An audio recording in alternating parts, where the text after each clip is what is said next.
তাহলে ক্লাস 9-এর বাংলা হচ্ছে ইলিয়াস। ইলিয়াস যখন ধনী ছিলেন তখন তাদের মনে শান্তি ছিল না কেন? ইলিয়াস যখন ধনী ছিল তখন তার প্রতিপত্তি এবং দায়িত্ব ছিল প্রচুর। দায়িত্বের ঘেরার টোপে তাদের নিজেদের মধ্যে কথা বলবার বা একসাথে সময় কাটাবার কোনো রকম কারোরই সময় ছিল না। নিজেদের জন্য নিজেদের কথা শুনবার বা ভাববার সময় তাদের ছিল না। ঈশ্বরের কাছে তাদের কোনো রকম দিন উপসর্গ হতো না বা প্রার্থনা করারও সময় ছিল না।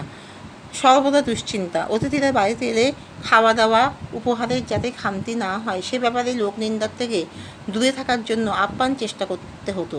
অতিথিদের পরে মজুরদের জন্য চিন্তা তারা যাতে ফাঁকি না দেয়, নিজেদের স্বার্থে তাদেরকে উপযুক্তভাবে কাজে লাগানো হচ্ছে মহাপাপ। এছাড়া পালিত জীবজন্তুদের জন্য বাড়িতে চিন্তা তো আছেই। বিভিন্ন বিষয় নিয়ে নিজেদের মধ্যে মতবিরোধ এবং ঝগড়া তাদের লেগেই থাকতো। তারা ধনী হলেও তাদের মধ্যে যথেষ্ট সুখের অভাব ছিল, আর ধনী হওয়ার কারণে তারা ছোটো সুখগুলি থেকে বঞ্চিত ছিল। দায়িত্ব কর্তব্য পালন করতে গিয়ে তারা সুখ ভোগ ভুলে যেত। দায়িত্ব কর্তব্যের বেড়াজালে তারা ঘেরা ছিল। সম্পদ থাকলেও সেই সম্পদের ব্যবহার আর কর্তব্যের ঘেরাটোপে তারা সর্বদাই ব্যস্ত থাকতো। তারা গরিব হওয়ার পর তাদের দৈনিক চাহিদার থেকে অধিক কিছু পাওয়ার আশা ছিল না, তাই তারা নিশ্চিন্তে দিন যাপন করতে সক্ষম হয়েছিল। বয়স হওয়ার পর ইলিয়াস আমাদের স্ত্রী কীভাবে দিন যাপন করতো তা নিজের ভাষায় লেখো। বয়স হওয়ার পর ইলিয়াসের সময়ে চাকা ঘুরে গিয়েছিল। সে আর আগের মতো ধনী ছিল না। প্রতিনিয়ত তাকে বেঁচে থাকবার জন্য যুদ্ধ করতে হতো। পূর্বের মতো সে ভোগবিলাসের জীবন কাটাতে না পারলেও শান্তির অভাব ছিল না। পূর্বের মতো ঝগড়া দুশ্চিন্তা এই সমস্ত কিছুই তাকে আগ্রাস করতে পারেনি। সে দিব্য নিজের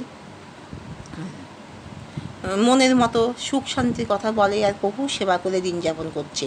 প্রভুর প্রতি চরম আস্থা আর বিশ্বাস রেখে তার প্রতি নিজেদের সমস্ত সমর্পণ করছে।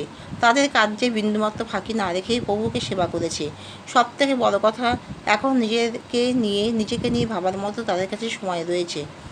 প্রয়োজনের অতিরিক্ত কোনো কিছু না থাকলেও প্রয়োজনীয় যাবতীয় জিনিস, খাদ্য এবং আরাম করার বস্ত্র রয়েছে। ঈশ্বরের কাছে নিজেদের প্রার্থনা জানানোরও যথেষ্ট সময় রয়েছে।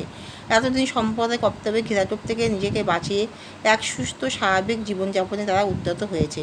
ধনসম্পত্তি থাকাকালীন যে অস্থিরতার মধ্যে দিন যাপন করে চলেছিল তার পরিসমাপ্তি ঘটিয়ে এক নতুন সুন্দর সুস্থ স্বাভাবিক সুখময় দিন যাপনে তারা রত হয়েছে। ইলিয়াসের বৃদ্ধ বয়সে কী সম্বল ছিল? ইলিয়াসের বৃদ্ধ বয়সে ছিল একটা বোচকা, তাতে ছিল লোমের তৈরি কোট, টুপি, জুতো, বুট, আর তার সঙ্গে তার স্ত্রী। ইলিয়াসের সন্তান সুখ ছিল কি? ইলিয়াস ধনী হলেও তার সন্তান সুখ থেকে সে বঞ্চিত ছিল।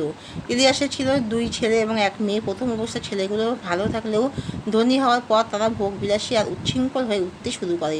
বড় ছেলেটি মারামারি করে মারা যায়, ছোটো ছেলেটি ঝগড়াতে বউ বিয়ে করে বাড়ি থেকে বিদায় দিত, আর মেয়েটি মারা গিয়েছিল।